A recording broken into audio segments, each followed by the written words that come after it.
Hey everybody, welcome back to the Flannel Channel and welcome to episode number 1 of what we are calling Curtis Low.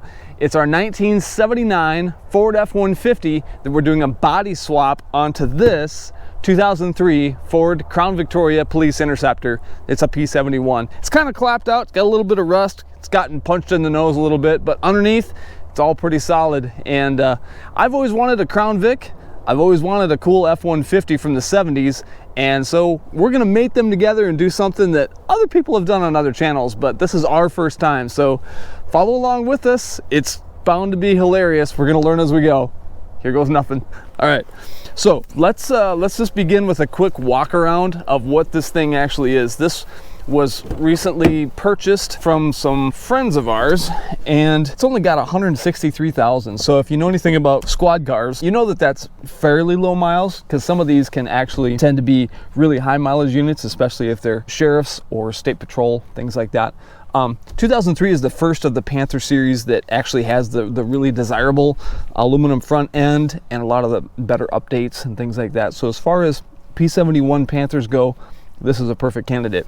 The airbag is, whoop, the horn still works. The airbag blew because it rear-ended someone else, and so we've actually already put a brand new radiator in this car just to get it here. So we bought it with some damage already, but nothing that we need to worry about because we're actually going to be cutting the body right off this car. The plan for now is to retain the floor and to retain part of the firewall, and then to set the body of the pickup down on top of this thing. But let me show you a little bit more around it.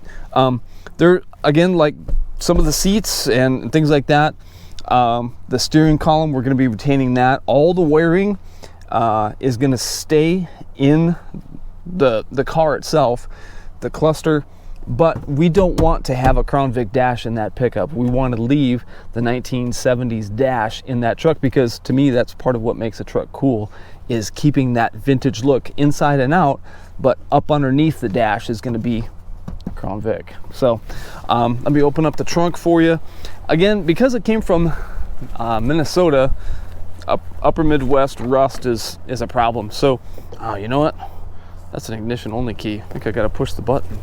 Maybe the key has to be on. There we go. Yeah, but it's got, you know, the vinyl floor. It's got the vinyl back seat for easy cleanup. I was wrong. I thought it had a vinyl floor. I guess it's got carpet. I don't know if there's going to be many parts that are going to be worth saving on this thing. You know, deck lid, doors, lights, and things like that. If we can sell anything and salvage it, we will. But yeah, it's certainly not perfect. It's been in Minnesota its whole life. But we're mainly after the frame, the chassis, things like that. I thought the floor looked like it was in pretty good shape when I was crawling around underneath it. So I think it's going to make a good donor. I did hear a little bit of an exhaust tick when I started this thing up before, but you know, it's got decent tires, decent brakes, new radiator, like I said.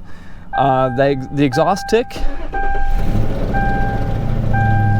probably broken exhaust manifold studs.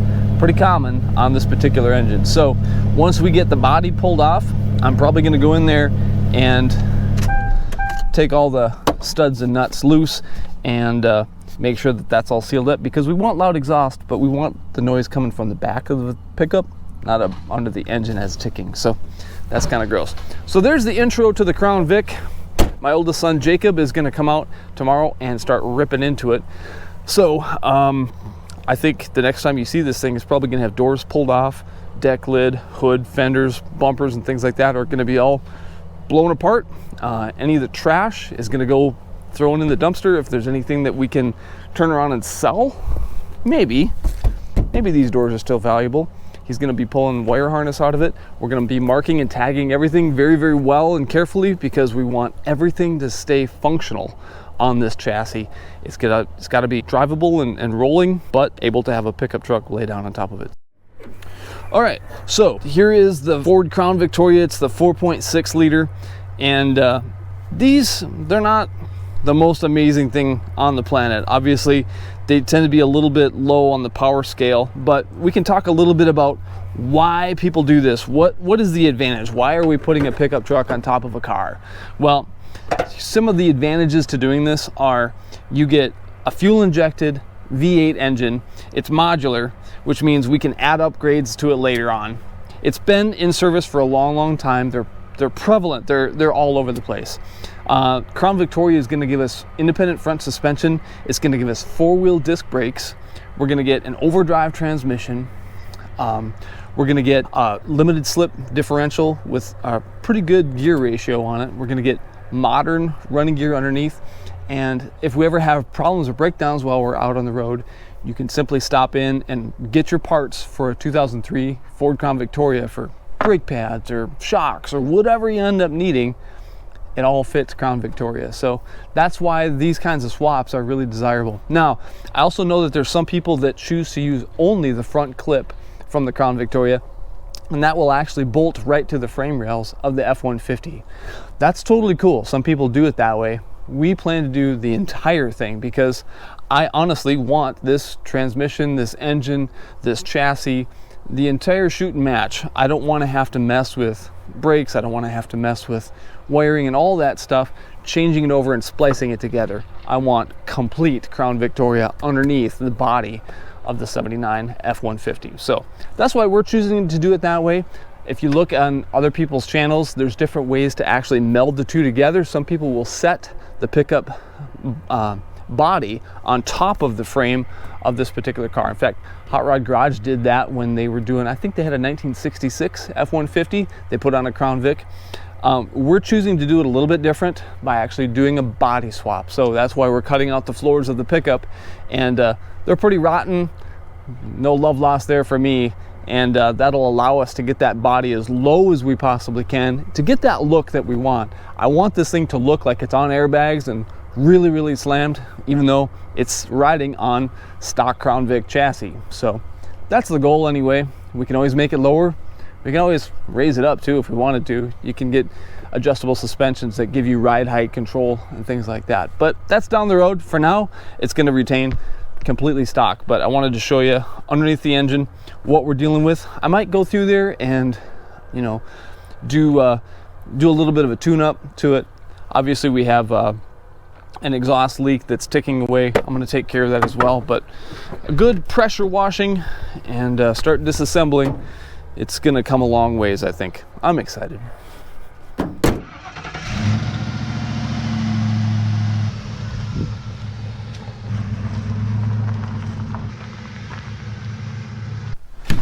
All right, so welcome to the new shop that we're renting.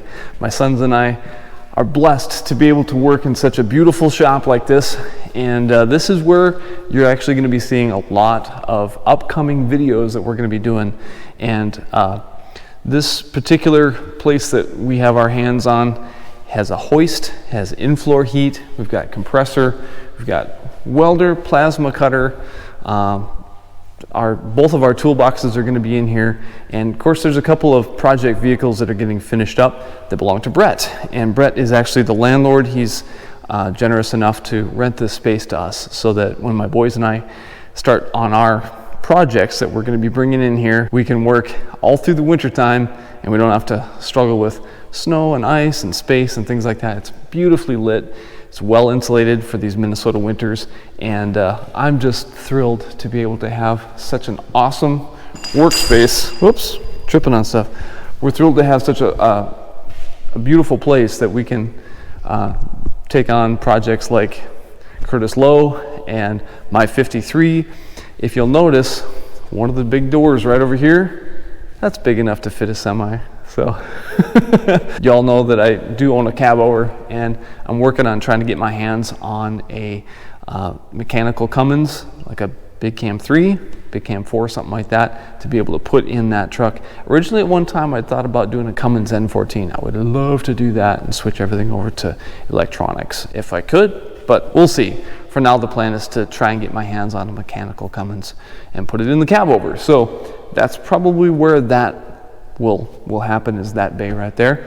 But we have tons of space, we have electricity.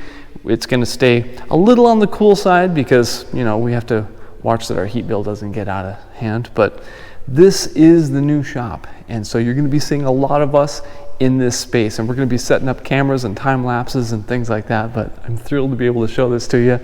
we're super blessed. Thank you so much to Brett Hansen and his wife and the whole family for being willing to allow us to use this space for YouTube content. So here it is. This is the big reveal, and I just was thrilled to show it to you. So.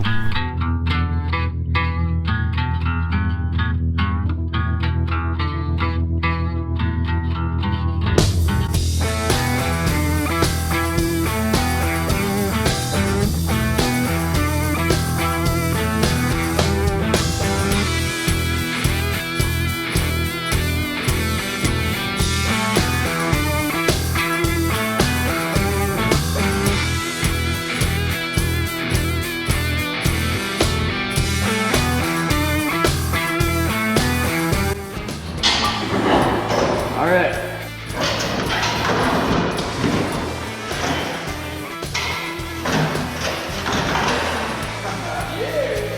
Go through a drive-through. Yeah.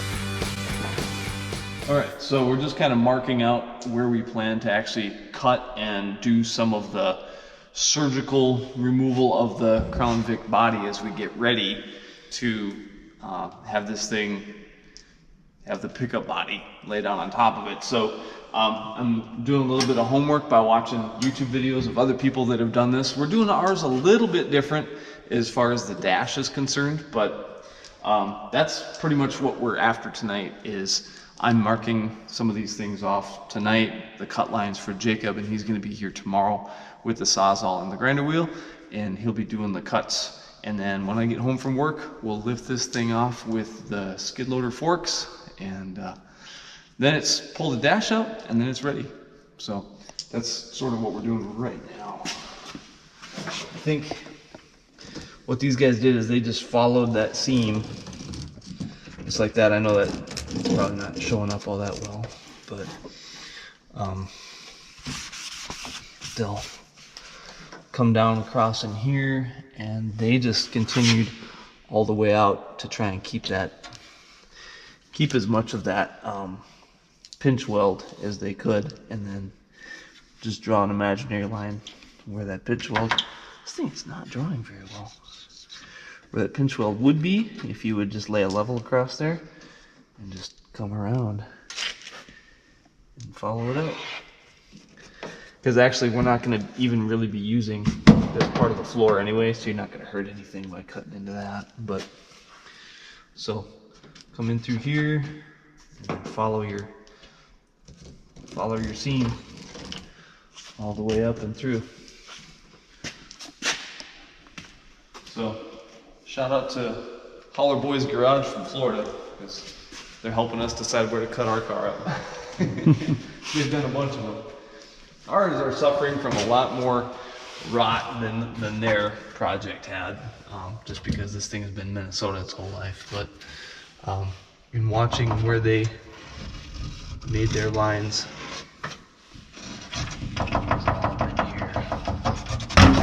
yeah, Sharpie might be the way to go too. Doesn't want to draw on a rust very well.